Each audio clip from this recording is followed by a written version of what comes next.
करौली सरकार में होता है कि आपकी स्मृतियां तक काट के नष्ट कर दी जाती है जो आपको तंग करती हैं। एक स्मृति नहीं काट सकते आप, अपनी स्वयं नहीं काट सकते, दूसरे की तो छोड़ दीजिए, आप अपनी एक स्मृति नहीं काट सकते। जो चीज़ आपको तंग कर रही हो आप सोच के देखो, वो चीज़ बढ़ती जाएगी बजाय कम होने की। कोई व्यक्ति आपको तंग कर रहा हो उसके बारे में सोच के देखो कि हम आज के बारे में इसके बारे में नहीं सोचेंगे। आज के बाद आप देखना, दिन में अगर 100 बार सोचते थे अब 1000 बार सोचोगे। एक स्मृति नहीं काट सकते अपनी आप। ये दरबार आपकी करोड़ों अरबों स्मृतियां काटता है जिसकी आपको कल्पना भी नहीं, तो आपकी सोच के बाहर है। और एक बात हमेशा ध्यान रखो, अगर आपके कर्म भोग, कर्म बंधन, पूर्ण गुरु नहीं है आपके साथ, नहीं कटा, आप जन्म जन्म, एक नहीं 1000 जन्म लेना, इन समस्याओं से छुटकारा कभी नहीं पा सकते। पाखंड की बात छोड़ दीजिए, बिल्कुल छुटकारा कभी नहीं पा सकते आप क्या सोचते हो आपकी बीमारी, जो समस्या लेके आप आए दरबार में, इसी जन्म की है? जन्मों जन्मों की बीमारी है आपकी, सैकड़ों हजारों जन्मों की बीमारी है जो यहाँ आके कटती है। क्यों कट रही है? क्योंकि आपके कर्म भोग और कर्म बंधन आपके काटे जा रहे हैं। पिछले 27 जन्मों तक के काटे गए, 7 जन्मों तक का प्रभाव आता है, दरबार और पीछे तक जाके काटता है ताकि आप में ना आने पाए। जितने को डिप्रेशन रहा हो यहाँ बैठे होंगे, अपने को चेक कर लें, सभी का डिप्रेशन समाप्त है, किसी का कोई डिप्रेशन नहीं बचा है। चेक करके देख सकते हैं।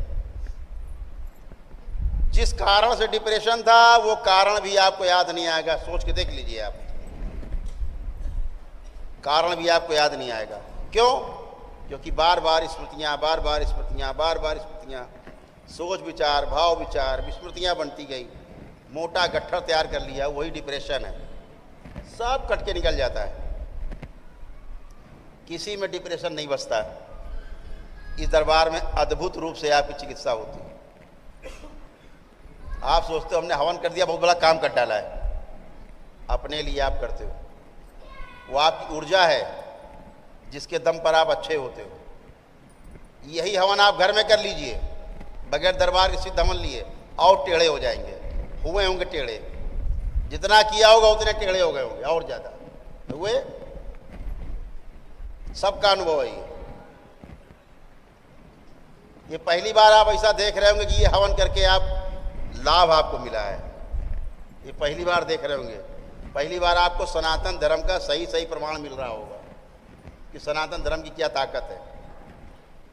लेकिन जब गंदगी रहती है तो गंदगी आपका सारा जितना आप इकट्ठा करते हो, तप तपस्या, अनुष्ठान, जप तप से पुण्य, वो सब खा जाते हैं और तगड़े होते हैं, फिर आपको और तंग करते हैं।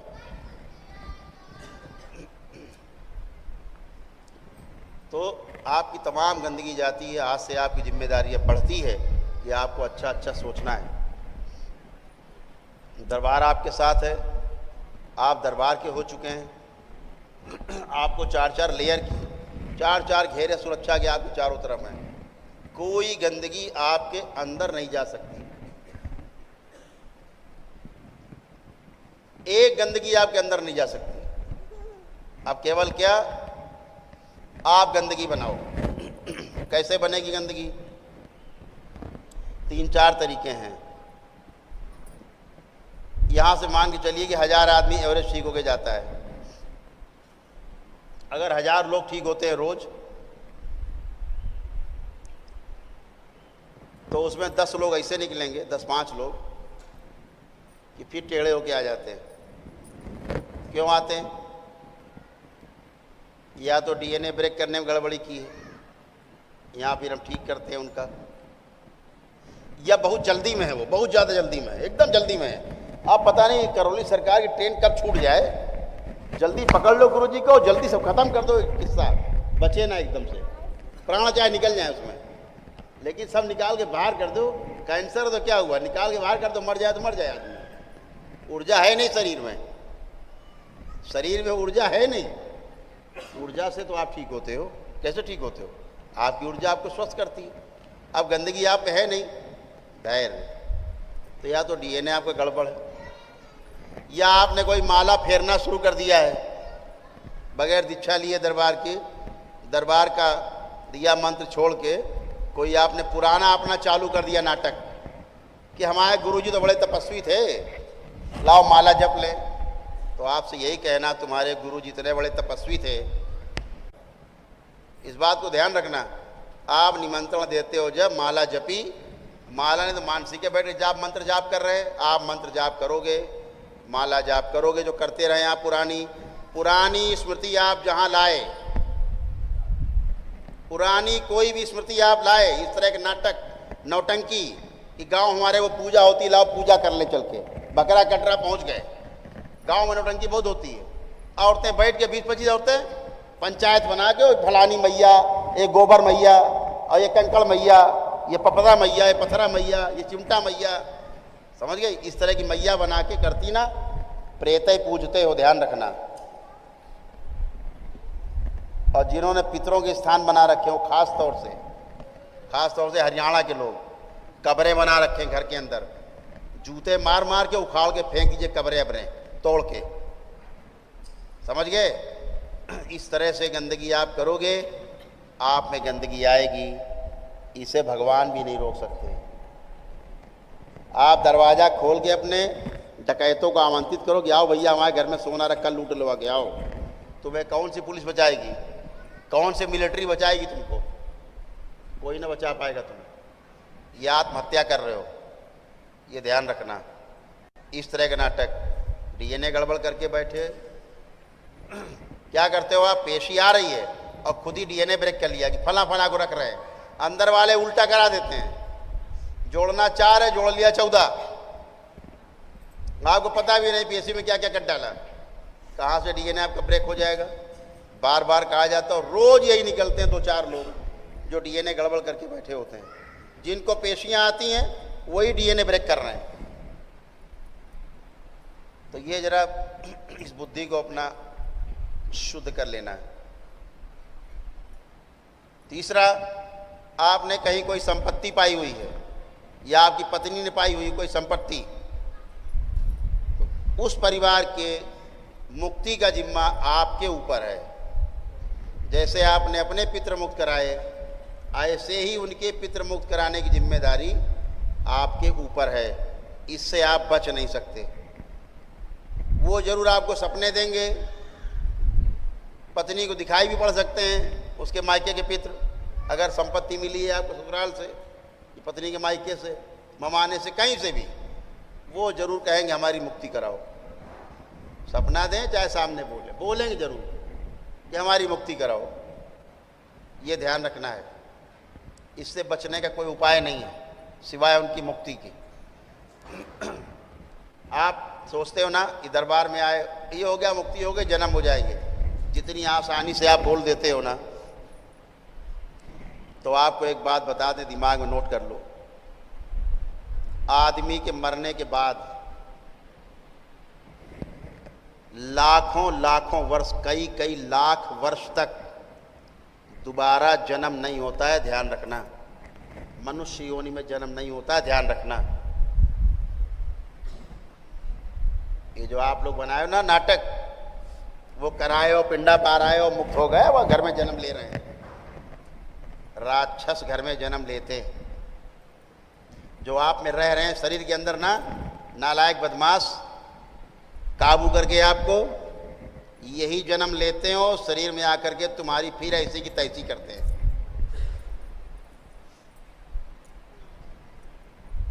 आप सोचते हो हमारा लड़का है, राक्षस पैदा हो गया घर में, और आपकी ऐसी तैसी करने के लिए जैसे पहले कर रहा था, शरीर में घुस के, अब वो शरीर धारण करके करेगा। जो काबिज है वही गर्भ में आएगा, ध्यान रखना। इसीलिए आप तंग हो। कुछ महिलाओं बहनों के गर्भ में दूसरे जीवन प्रवेश कर जाते हैं, या जैसे मरे थे वैसे उनका शरीर बना देते हैं। या बच्चा पैदा हुआ, महीने 2 महीने के अंदर 90% बच्चों में दूसरे जीवन प्रवेश कर जाते हैं। इससे आप बच नहीं सकते, कोई नहीं बचा हुआ है। आप माने रहिए अपने आप को प्रधानमंत्री, बच्चों में घुसेंगे, आपकी हैसियत नहीं जो बचा लो। जब तक परिवार के लिए आपके पूर्ण गुरु की सुरक्षा नहीं है, वो घुसेंगे, आप रोक नहीं सकते। एक ही शरीर में जीवन कोई चला रहा है, शरीर किसी का है। लड़का खड़ा हो गया, आपको गाली बक रहा है, मार रहा है, माँ बहन की गालियां बक रहा है आपको, वो आपका बेटा है?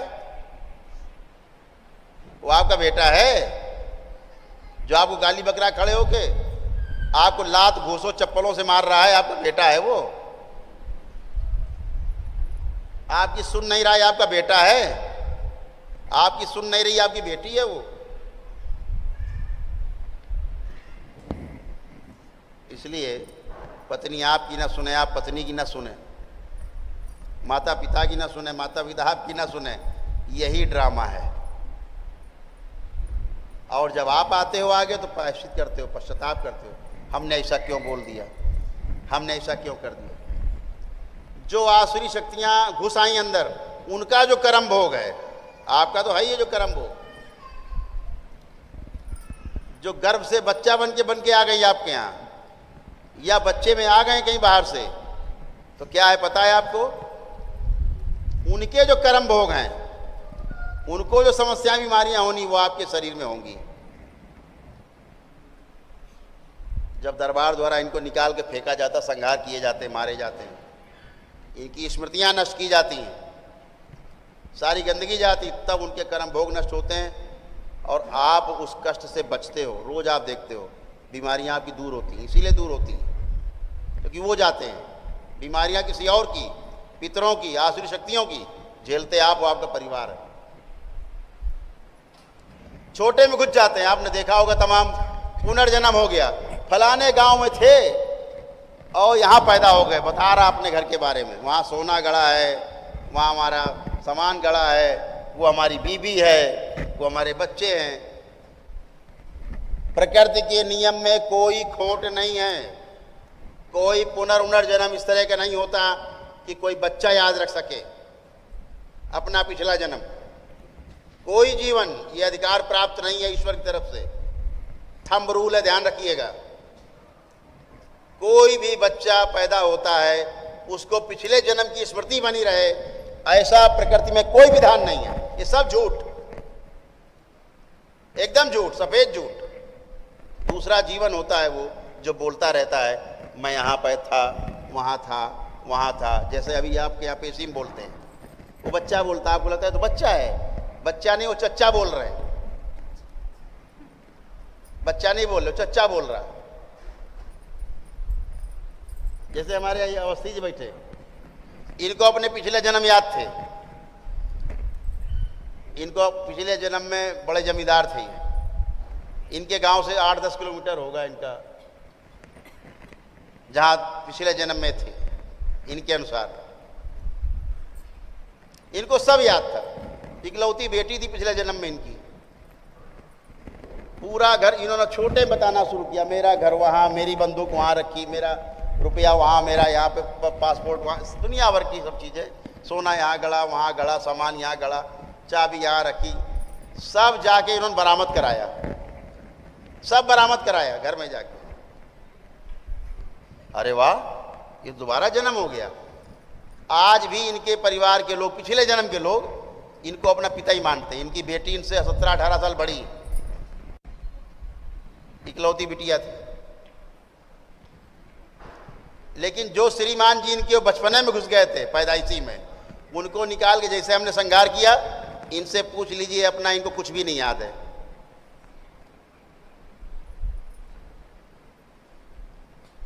इन्हें पिछले जन्म की अपनी एक भी घटना याद नहीं है। ये हमने जितना बता दिया, इन्होंने सुन लिया, अभी 1 मिनट के बाद यही भूल जाएंगे, भी ना बता पाएंगे। वो गए श्रीमान जी।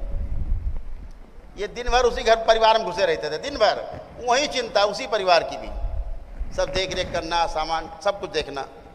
जो इनको पिछले जन्म बिटिया थी उनके लड़के इनको ना ना ना ना ना ना हर काम काज में आगे आगे। अब ये सब भूल गए। क्यों भूल गए? जिसको याद था वो चला गया।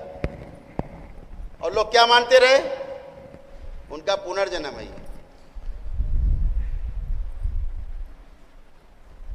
ऐसे ही प्रकृति के नियम में कोई खोट नहीं।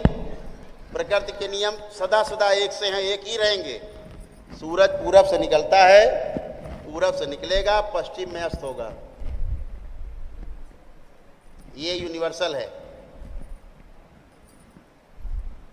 तो इस बात को समझना होगा आपको कि आप इसी तरह से भ्रम में तमाम चीज़ें करते रहे। आज आप पूरी तरह से गंदगी आपकी गई है, आप पूरी तरह से नील हैं, सारी गंदगी गई, सब कुछ हटा दिया गया। अब आप और आपका शरीर है। आपको अच्छा अच्छा सोचना है। आपके सोचने से, बोलने से, करने से, ये 3 प्रकार के कर्म हैं। किसी के खिलाफ उल्टा सीधा सोचोगे, ये कर्म है, इसका भोग भी आपको तय हो जाएगा। ध्यान रखना। जितना हम बता रहे हैं ये आपको सारा शास्त्रोक्त हम बता रहे हैं, वेदोक्त बातें हो रही हैं। जो वेदों में है, शास्त्रों में है, महापुरुषों ने जो लिख के रखा है, एक एक अक्षर सोने से लिखा हुआ है, कुछ भी गलत नहीं लिखा है, एकदम सही सही। मैं विज्ञान का छात्र हूँ, रहा हूँ। मुझे लगता था सब धकियानुसार, सारे वेद शास्त्र पुराण सब बकवास, ये सब मूर्खों ने लिखे हैं। मूर्ख हम हैं जो उन्हें जानना नहीं चाहते, समझना नहीं चाहते, किताब समझ के इग्नोर करते हैं। कौन करे, कौन पढ़े चक्कर में। तो आप ऐसा सोचते हैं कोई उल्टा सीधी बात किसी के लिए बोलते हैं, करते हैं, सब में भोग तय होता है और ये आपका भोगना तय हो जाता है। आज से आपकी गंदगी के अकाउंट नील है, 0 है। अब आपकी जिम्मेदारी अपने बैंक अकाउंट में अच्छी चीज़ डालते हैं कि बुरी चीज़ डालते हैं, यह आपको तय करना है, यह आपको ध्यान रखना है। आप ऐसे अच्छे बने रहें, आपके सारे पितृ गए, सब मुक्ति पाए और सभी के पुनर्जन्म होने, आप ही के यहाँ होने, इच्छानुसार होने, ये पूर्ण गुरु कर सकता है। क्यों? ज्ञान की रोशनी में रास्ता साफ साफ दिखाई देता है, अंधकार में दिखता नहीं। कहाँ जाना, कहाँ से आए, कहाँ जाना, कुछ नहीं पता। अभी तक ऐसे ही पड़े रहते हैं पितृ। पहली बार ज्ञान की रोशनी पूर्ण गुरु की उपस्थिति में मिलती है। बाबा जैसे पूर्ण गुरु, उनकी रोशनी में, ज्ञान की रोशनी में आपके पितरों को रास्ता मिलता है, आपको रास्ता मिलता है। आपकी बुद्धि नहीं प्रॉपर काम करती थी, आप चेक कर लें, आपकी बुद्धि एकदम एक्यूरेट सही काम कर रही है, साफ साफ काम कर रही है।